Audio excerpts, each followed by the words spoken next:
তোমার কাছে করজোড়ে মিনতি, এই ফাউলদের থেকে বিএনপি তথা আমাদের জনগণকে হেফাজত করো।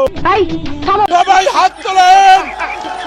এই শালার ভিতরে মুনাজাত কর, মুনাজাত কর, পুরো শালার ভিতরে মুনাজাত কর। মাইক আনতে বলছেন। আল্লাহ তোমার কাছে বিচার দিলাম।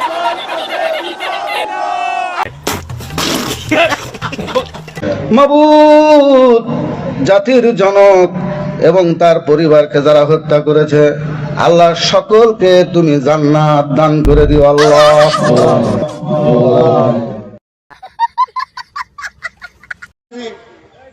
এবং আমরা মনে তার জন্য দোয়া করব, বঙ্গবন্ধুকে আল্লাহ যেন জাহান্নামের ভালো জায়গায় স্থান করে দেয়।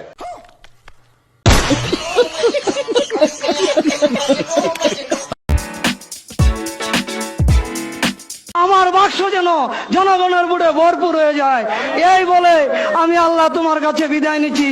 আসসালামু আলাইকুম। ওয়ালাইকুম ওয়ালাইকুম, ভুলে যেতেছে, সরি। মুখিত কোনো বুঝি না, ফুটিয়ে মেরা গাড়িটা করে দিয়েছেন, বুঝছেন? বলেন কি?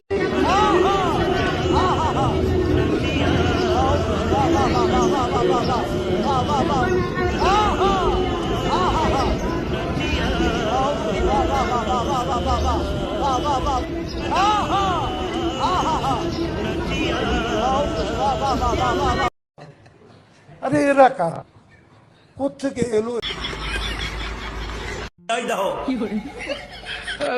আমরা মদিনা ইসলামের চর্চা করি, আমরা মদিনা ইসলামে বিশ্বাস করি। আমাদের ইমাম, জাতীয় ইমাম জনাব শেখ মুজিবুর রহমানের সপরিবারে এই দিনে হত্যা করেছিল। আল্লাহ তাদের সমস্ত সবকিছু আল্লাহ আপনি কবুল করে নিয়ে তাদের বেহেশতে নসিব করে দেন। আজকের মোনাজাতে যে করছে হয়েছে, তবে আমাকে দিলে আমি মোনাজাত ছাড়তাম কিনা সহজে তার ঠিক নাই। এই জন্য, কারণ আমি তো সহজে মোনাজাত ছাড়ি না।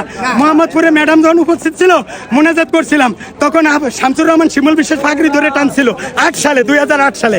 আজকে যদি মোনাজাত পাইতাম খুশিতে কান্না, আমি মোনাজাত করার সময় আমার দেহটা যে উদ্যানে থাকতো, আমার রুম মনে আরো সে চলে যেত। এই জন্য আমার মোনাজাত না দেওয়া।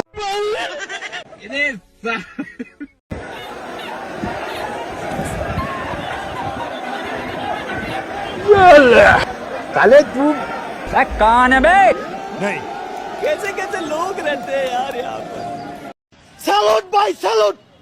আপনার ভিতরে এত প্রতিভা ভাই, আপনি আগে কেন দেখান নাই?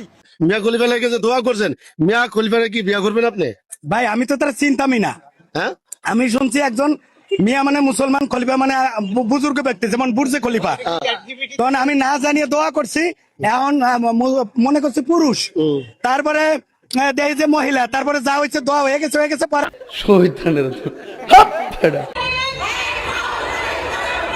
শালার ভিতরে মুনাজাত কর।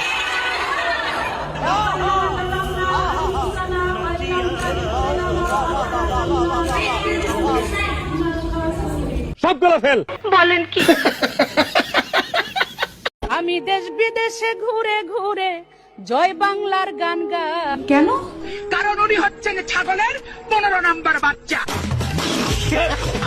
আমাদের ইসলাম আমাদের রাষ্ট্রীয় ধর্ম না, এটা বিশ্বাস করি। সুটিয়ে লাল করে দেবো, নোংরামি বার করে দেবো। আরেকটা গাবো? অবশ্যই গাবো। কি বলেন?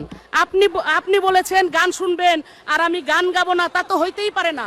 রাখবো ধরে এই উন্নয়ন, রাখবো ধরে এই উন্নয়ন, আমরা দেশের জনতা, শেখ হাসিনার হাতে আবার দিয়ে ক্ষমতা।